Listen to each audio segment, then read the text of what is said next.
Pada ayat yang ke-10 Allah menyatakan innal ladzina yubayyi'unaka innama yubayyi'unallaha yadullahi fawqa aydihim, iaitu sesungguhnya mereka yang berbai'ah, ya, berbai'ah maksudnya berbai'ah ni maksudnya ialah berjanji setia kepada siapa?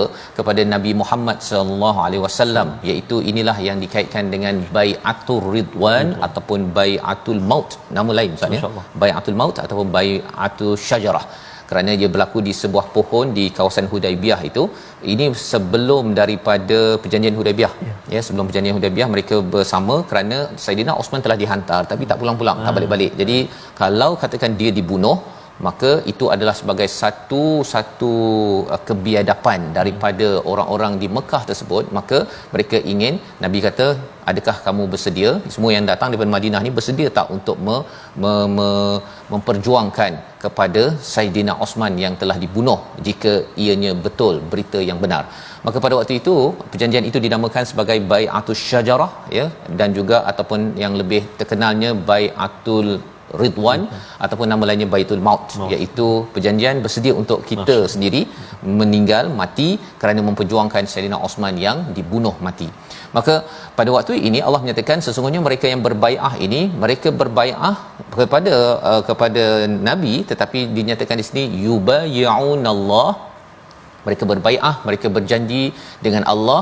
Dan Allah bila berbai'ah tu kan letak tangan Ustaz kan, sama ada bersalam ataupun letak tangan antara satu sama lain. Maka Allah menyatakan yadullah fawqa aydihim, Allah di atas tangan-tangan mereka. Maksudnya Allah memberi panduan, Allah memberi perlindungan kepada semua tangan-tangan yang berbai'ah pada waktu itu. Tetapi siapa yang nakatha itu maksudnya ialah melanggar perjanjian.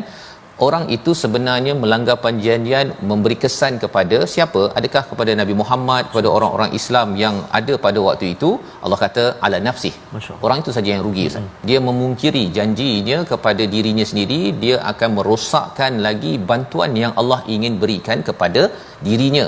Tetapi umat Islam, Nabi Muhammad kalau menang, Allah tetap akan bantu. Allah boleh bagi seluruh alam ini untuk bantu Nabi Muhammad, tak perlu kepada salah seorang ataupun sesiapa yang ingin melakukan pemungkiran ataupun pelanggaran kepada janji tersebut. Dan ini pelajaran untuk kita juga. Kalau katakan kita sendiri Ustaz ya, kita diminta untuk berjuang dalam agama, tapi kalau kita kata tak payahlah menyusahkan je agama ini, sebenarnya kalau ada yang cakap begitu ataupun tidak mahu terlibat dalam mana-mana perjuangan memartabatkan kemuliaan dan kebaikan Islam, yang ruginya dia kan, bukan orang lain, bukan Islam tak ada terkesan langsung pun kepada apa-apa pelanggaran yang dibuat.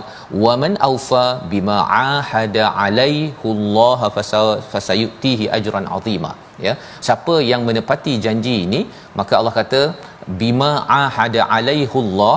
Biasanya kalau dalam Quran Ustaz ya, alaihi kan, betul, biasanya betul, alaihi tersasul tu, biasa tersasul alaihi alaiha kan. Kalau ha tu ha yang ha alif kan, alif, tapi ini alaihu ini alaihu. Pasal apa? Pasal sebenarnya kalau standard dalam bahasa Arab adalah alaihi, betul, alaihillah. Tetapi di sini kerana perjanjian ni amat berat, dia tak cukup dengan kasrah. Pasal kalau kita banding antara baris bawah dengan baris depan, baris depan lebih berat, lebih berat, maka cara baca pun lain. Dia alaihillah dengan alaihullah, dia berbeza.